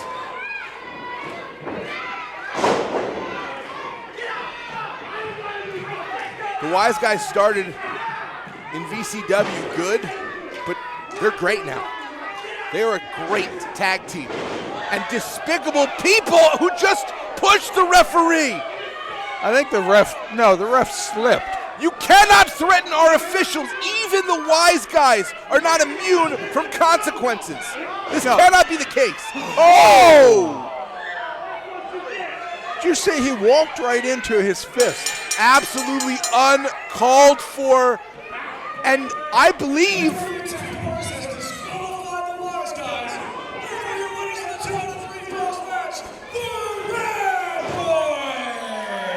a Pyrrhic victory, but a victory nonetheless, as the Wise Guys cost themselves the match. They're going to have to answer to that to the family. And even though the Rad Boys have won, I don't think they feel. Oh no! He walked right into that. The future generations of the Elliott family are now in danger given the strength of that uppercut. There's not going to be any more turtles for a generation, I can tell you that. The Rad Boys have been completely decimated. You would have no idea that they actually won this match. Here comes the table. This is despicable. Where's our officials? If you were an official, would you want to get in there right now? I'm receiving word that officials are still backstage. They're trying to keep Beastman and Zach Myers away from each other, so we don't have any officials. They're being caught up. We need them out here now. This is for the dinosaur. Oh!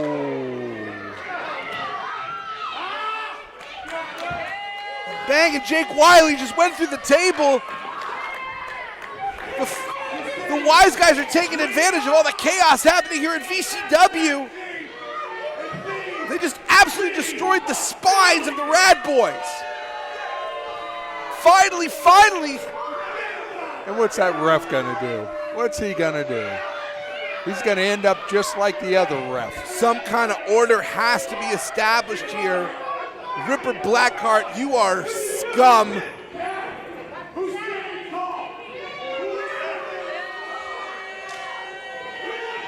Ripper Blackheart just whipped Braden Elliott with his belt.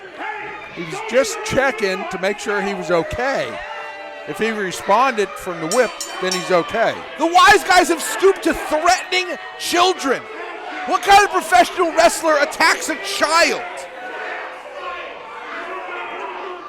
Finally, security are making their way. There is simply too much chaos. Commissioner Nick West. And we may see a fight here in between Gino DiCapo. That guy better watch out. Our fan may find a horse head in his bed. Not a fish, a horse head. They really mean business here in West Virginia. Maybe a dinosaur's head. Don't even say it. This is an unholy sight. As we see the casket being brought out.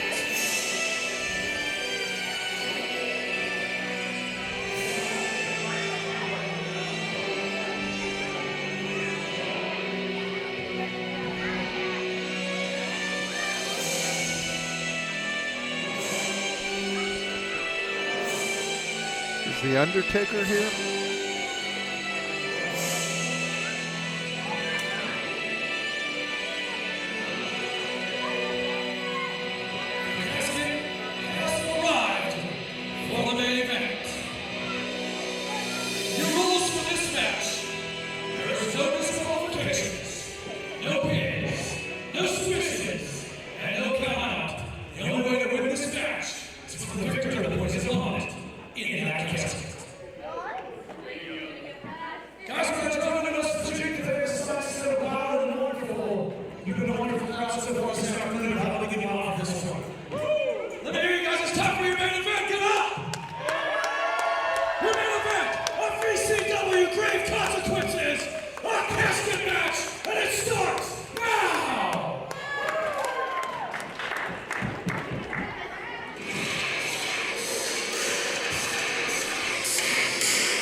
Wrestling out of Pittsburgh, Pennsylvania, weighing 220 pounds, the Mighty Racer, winning the Bay.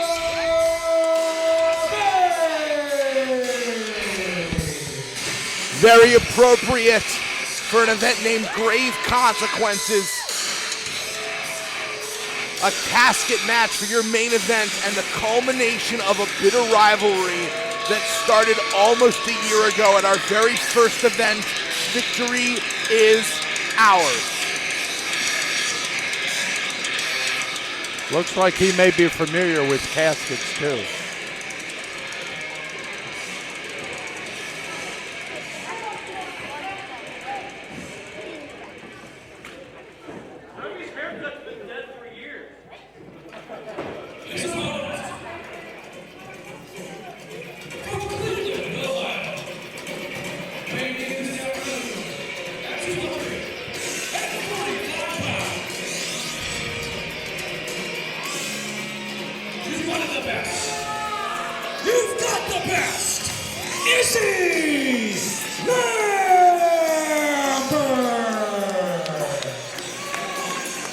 This feud, this rivalry between Izzy Lambert and Remy LeVay has forced Izzy to get better and more serious and find more heart. We have seen him grow in front of us, but this casket match, Captain D, is a totally different animal. Oh, it sure is.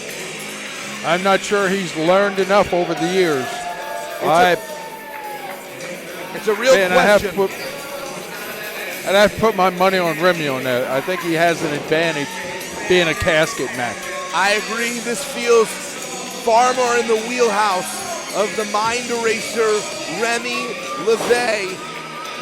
Unintentionally, these two both wearing orange, almost reminiscent of the fact. It's easy to forget.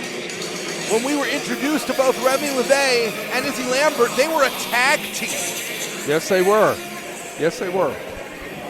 It was that victory is ours after a loss that Remy LeVay turned on Izzy Lambert. A decision LeVay may have lived to regret, as the two of each other have been a thorn in their respective sides now for a year, an entire year of competition, obsessed with each other.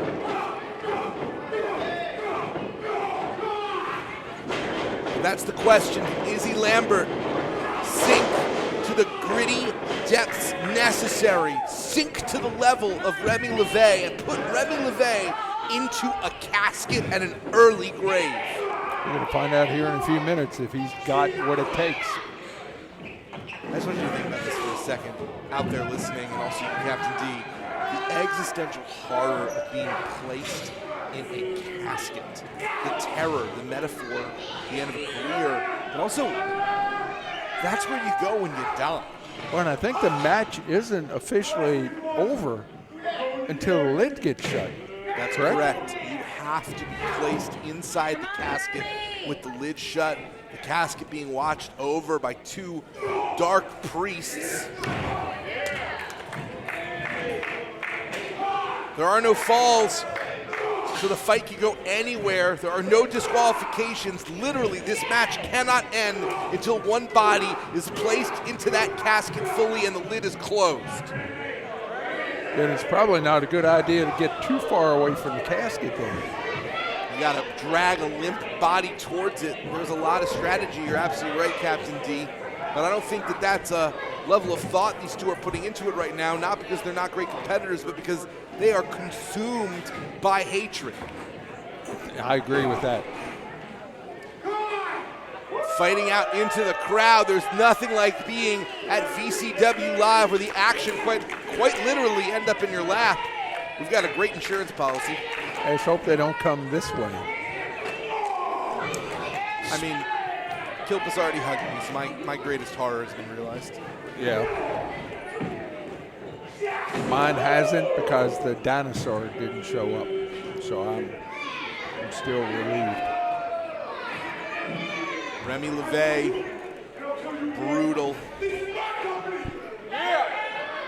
Says he will do anything to put Izzy in the ground. And I don't think that's metaphorical. I think that Remy LeVay truly wants to end the career of Izzy Lambert. At the very least, Remy LeVay would be thrilled if Izzy Lambert was never seen in a VCW ring again. I think that's the truth. I mean, you think about it, this thing has been going on for a year now. And, you know, at some point you just got to get that other guy out of your mind. An entire row of chairs just got moved as Izzy Lambert, his lifeless body on the ground. Remy LeVay maybe taking a early victory lap.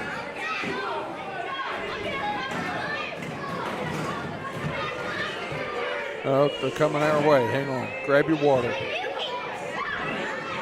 Izzy trying to get some space, clear the cobwebs. But Remy LeVay, like a vulture, constantly, and oh my gosh! Oh, it almost took a kid out. They genuinely just almost wiped out that child. Our insurance isn't that good.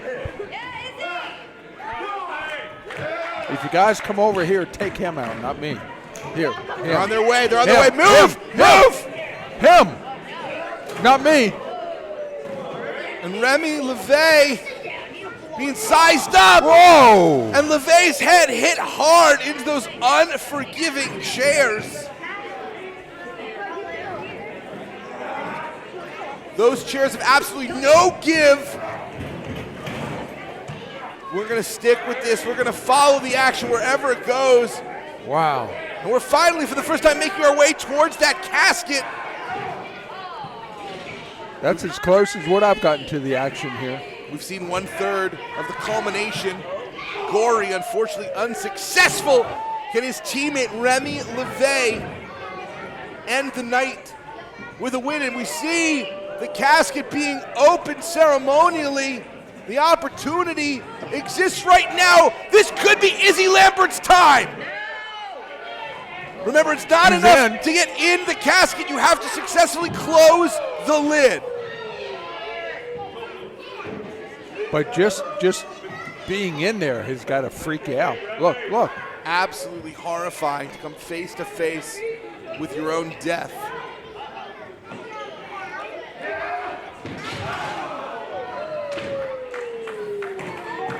Right into, oh man. So far, these men have pushed each other into the chairs, into the guardrail, into the bleachers.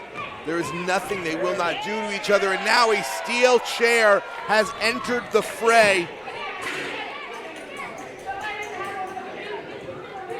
You want to talk about no give, no soul. That chair plays no favorites. It will do what it is asked to do, and it is asked to do damage. Those two dark priests are creeping me out, man. They're scary. The red eyes are scary. Yeah, they're not even looking at the ring. They are look, just... the lights, the eyes come and go. I am not a fan. At least we got him away from here. I was wow. And unfortunately, whatever Izzy Lambert had planned was turned around on him. The Mind Eraser went from a man with no friends to a man able to manipulate so many people. Maybe that's what the Mind Eraser really means. Right now, Remy LeVay trying to erase Izzy Lambert's mind by giving him a concussion, just slamming his skull into the mat over and over again.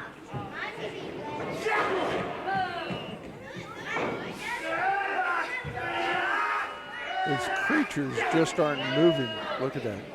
They're standing there. One of my favorite songs by a band called the Dandy Warhols goes, "We used to be friends a long time ago, but I haven't thought of you lately at all." And that could not be less true of these two. Maybe they used to be friends, but all they do is think about each other. It is obsession. That's why for both of them, it's got to end tonight so they can move on. The consequences have been grave. And they're about to become definitive. One of these two is going to RIP here in VCW.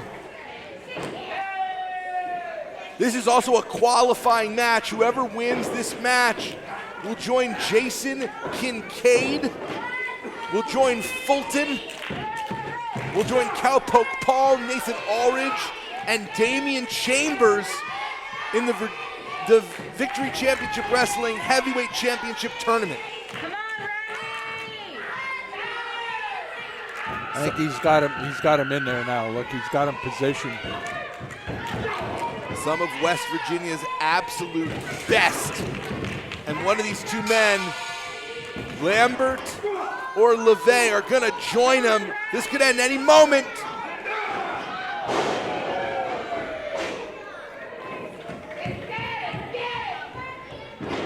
I think he might have knocked him back the wrong way. If he'd have knocked him this way, he'd have fallen right into the casket, I think. The brightest star, Izzy Lambert, wants to see his name in lights and has seen so many opportunities slip by him this year because Remy LeVay has just been there constantly blocking the light.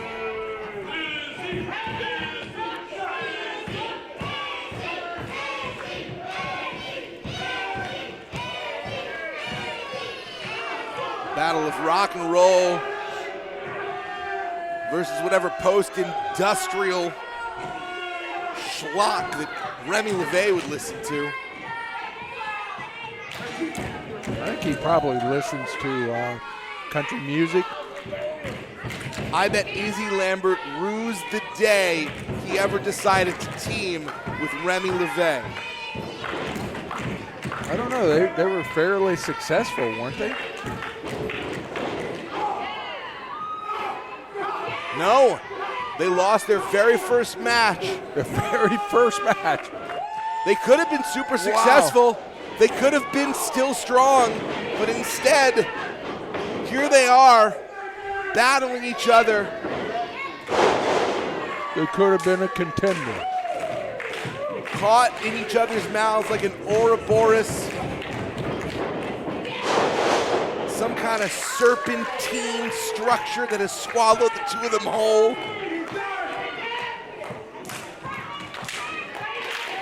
They could have been a violent ensemble, and instead here they are bashing each other's brains in for the better part of a year.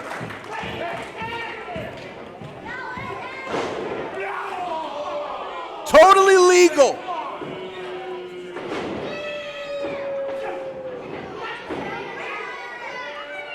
That low blow in this match goes completely A-OK.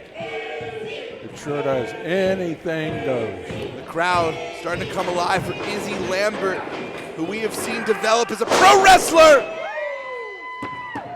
Sling blade to Izzy Lambert.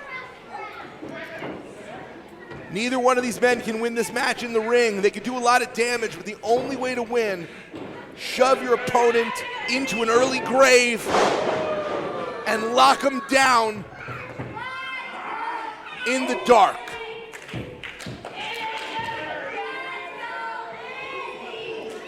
I'm not ready to die. You ready to die, Captain D?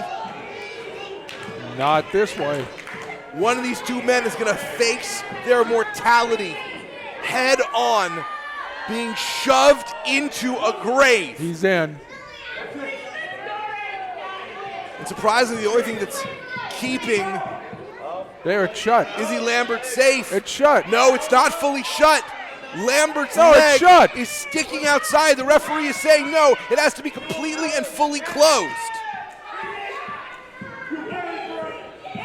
Remy LeVay needs to get in there and try and maneuver Lambert fully. And wait a second, inside the casket was a kendo stick. Those are always inside caskets, you know that? I didn't. Yeah. Next time you're at a funeral, look, it's laying down beside in case they have to get out. They say they can't take it with you, but Kendo sticks you can. it pays to That's be the one. prepared.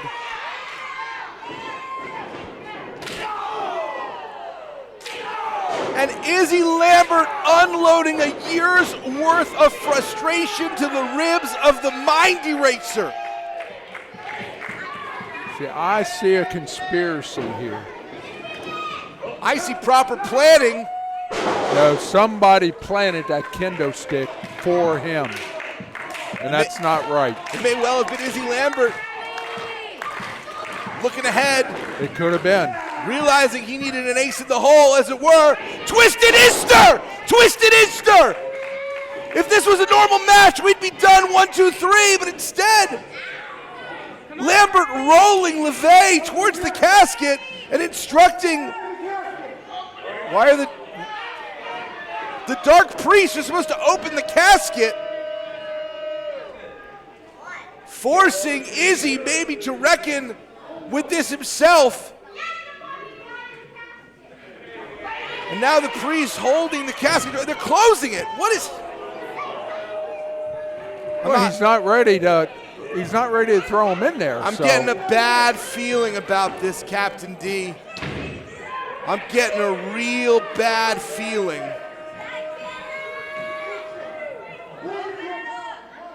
It's a perfectly reasonable question, as Izzy Lambert wants to know why they're not Wait a second, that's Noir! That's Malachi Gage! We saw these two join forces earlier. What the heck is going on? And Noir just shot that black mist into the eyes of Izzy Lambert. The fix is no in. Disqualification. And this is turned into a mugging. What kind of hold does Remy LeVay have over Noir and Malachi? We thought that tag team would have been dangerous. Now look at this. LeVay has rarely been considered the top dog in the culmination, and it looks like Remy LeVay wants to be a leader of men. LeVay just smacked Izzy Lambert upside the head, or smacked down on the skull, I should say, with that kendo stick.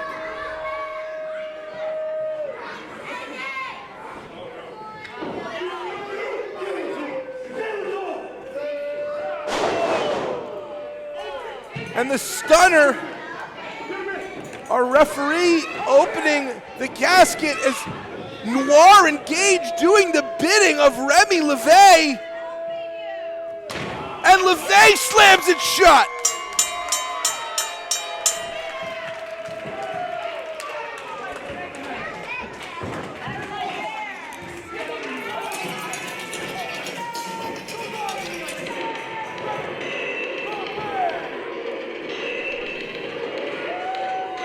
This is going to be a group to reckon with down the road. Remy LeVay not only has defeated his greatest rival, but has qualified for the VCW Heavyweight Championship Tournament. I don't know what happens between Remy LeVay and Gory going forward, but certainly the Mindy Racer has friends in very dark places. Thank you so much for joining us for Grave Consequences. We're going to be back in November. We're going to be back in December to crown a VCW champion. Thanks for joining us tonight. For Captain D, I'm Jason Heat. Good night.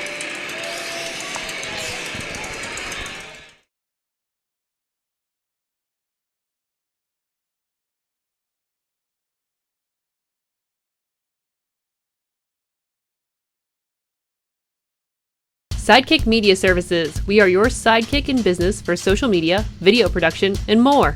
Find out more at sidekickmediaservices.com.